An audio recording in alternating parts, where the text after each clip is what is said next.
What's up, everyone? Hope you are doing well. End of the Friday practice day. Kind of a strange practice sessions, if we can look at it that way. The team seems like they were not pushing that much compared to the usual, which to some degree is understandable. The temperatures today in Silverstone were really hot, and we expect the rest of the weekend to be quite colder. But still, next week they think that it will be similar to this Friday, so the data gathered will be useful. And even though what we saw today might not be representative of what will happen throughout the whole weekend, we've learned some interesting facts. Before we start, remember to like and to subscribe. So let's go with the obvious. With the big surprise, I'd say, is that Lance Stroll did the fastest time of those two sessions. First in FP2, great result considering that he also had a good result in Hungary. He seems to be starting to unlock the potential of this racing point. And his teammate for this weekend and the next one, Nico Hulkenberg. Yes, he is back in replacement of Sergio Perez, who got COVID-19. Hulkenberg, a very decent return, about half a second behind Lance Stroll. It's a bit farther than one would like, but again, his seat was fitted and molded throughout the night. He's just arrived in the paddock just a few moments before FP1. He has to learn the car, learn everything. He has not raced for 243 days, which is a long time in Formula One timeline.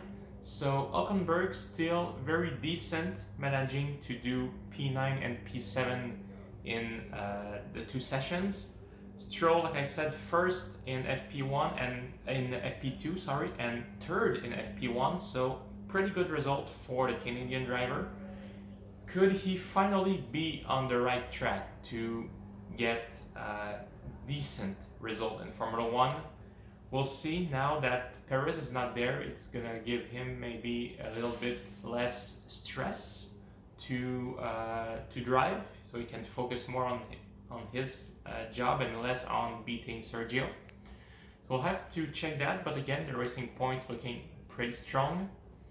Mercedes not pushing as much as one would expect. Again, the temperatures on today's track was quite higher than it will be for the rest of the weekend. So I don't think we've seen everything from Mercedes, only managing second and third, their best positions for both sessions.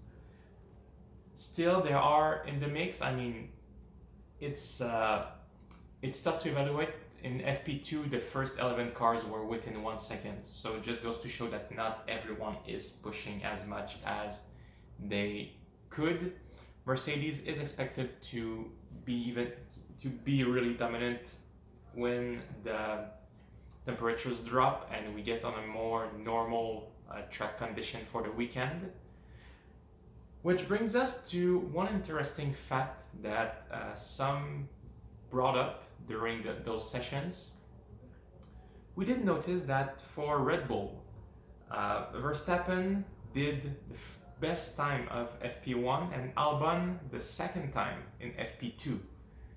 Could it be that in hotter condition that Red Bull can somehow compete with the Mercedes? Remember last year Mercedes had cooling issues, and Red Bull was able to beat them on tracks where cooling was important. So Red Bull, if we can get on circuits where the temperatures will be higher than normal, could they be in the mix with Mercedes? This is a hypothesis that I think is interesting. We saw it in the first race in Austria about a month ago, where Alban and Verstappen were pretty much in the mix, fighting with the Mercedes, Alban even fighting for a win at some point. So it's something to watch. It seems that in colder condition, the Mercedes is just plain dominant. But on hot tracks, it is definitely a possibility. Red Bull also, having a bit of trouble at the beginning of this weekend. Alban crashing in the middle of FP2. Poor guy got a lot of pressure on his shoulder. He's got a new race engineer in Simon Rennie, who was Daniel Ricciardo's race engineer. But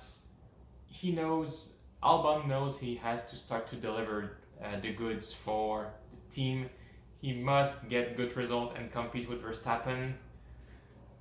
To this, we can argue he missed podiums on 2 occasions, in Austria at the beginning of the season and Brazil last year. We would probably look at Alex Albon differently if it was not for those 2 very unfortunate races where he was powerless.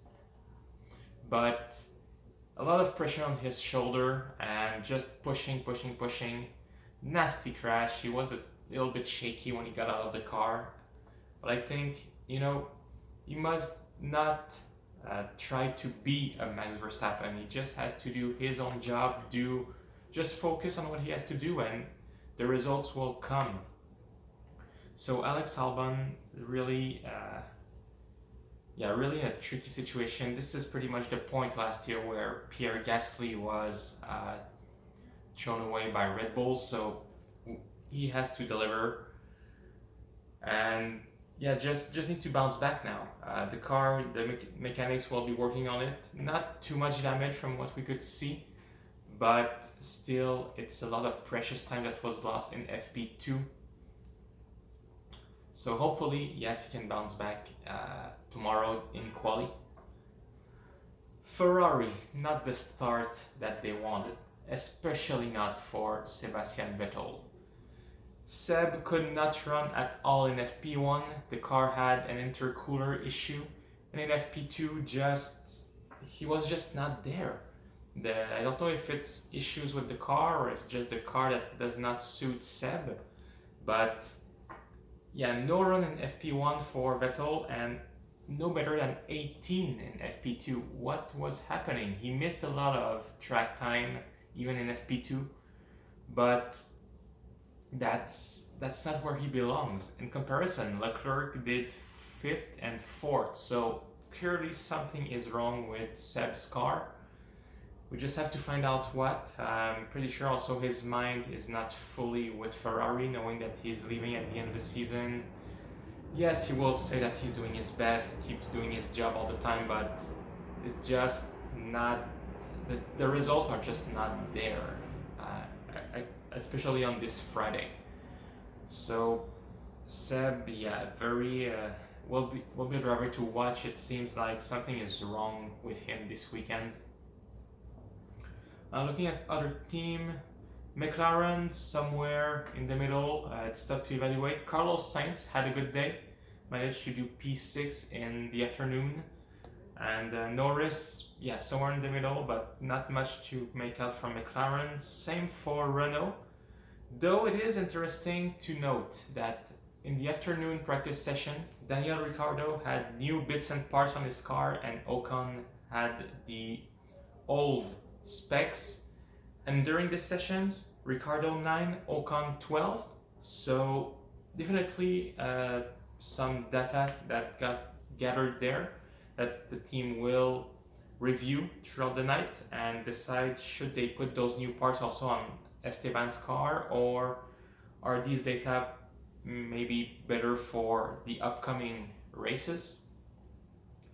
AlphaTauri, no big deal either, in the middle. Gasly, a good P8 in the afternoon. Haas, looking to be at the back of the pack for this weekend. During both practice, they could not manage better than P14 for Kevin Magnussen. Romain Grosjean also a little bit under the reflectors, considering that his comments in the last few weeks are kind of showing that he may be a bit tired of Formula One, of not being in a race-winning car, and not happy to just be there anymore. During the interviews yesterday, he did let out a comment that Magnussen kind of reacted in a way that meant, "What are you saying?" So, yeah, Haas at the back of the grid. They know they can have a race pace, but without a good engine, there's probably not much they can do this weekend. Alfa Romeo, it's really tough to say where they stand. 16 and 18 in FP1 and 10 and 13 in FP2. So is there some potential with that car? I would not be so sure, considering that a lot of the big guns did not run full pace this afternoon. Again, Alfa Romeo is going to be probably a very tricky race, and at this point it's not just about the engine. It seems that the car itself is also bad, because if it was only the power unit, they would be fighting with Ferrari more or less at the same level, but they are behind Ferrari, obviously, behind Haas, and in quali even behind Williams. So something really needs to be unlocked in that car. There's something wrong fundamentally. They need to figure it out. And Williams, it seems that it will also be a tough weekend for them. George Russell only doing P17 in both practice, and Latifi last again in both sessions. Williams not there. They know that they know where they have to work on the car at the very least, but it's going to be tricky for them. Special note needs to point out that this weekend Lewis Hamilton is already running on his second MG UK in his power unit, which is a energy recuperation system. So apparently there was some reliability issues with the first one, and second MG UK is pretty much the limit they have so far for this season, meaning that if it does not last on for the remaining 10 races so far, Hamilton could have a penalty if he needs to change again. But it's nothing to worry about at this point. We've seen that the Mercedes is just super dominant. And Bottas will want this weekend to come back strong, trying to just beat Hamilton again and be consistent. Especially after Hamilton announced that he plans on staying in Formula One for another 2-3 years, that he's got energy back in him. So, interesting Friday practice, not something that we can make a lot of sense about, except maybe for the top and the very bottom. Sorry. And lost my notes there. And tomorrow is going to be really a big revelation. We'll see with FP3 in the morning and quali in the afternoon. So thank you for watching, everyone. Please hit the like button and subscribe to this channel. I'm counting on you to help me develop this. Leave a comment, tell me what I should improve, what I can do better. I hope you have a good day. I will see you again tomorrow after the qualification session of the Silverstone Grand Prix.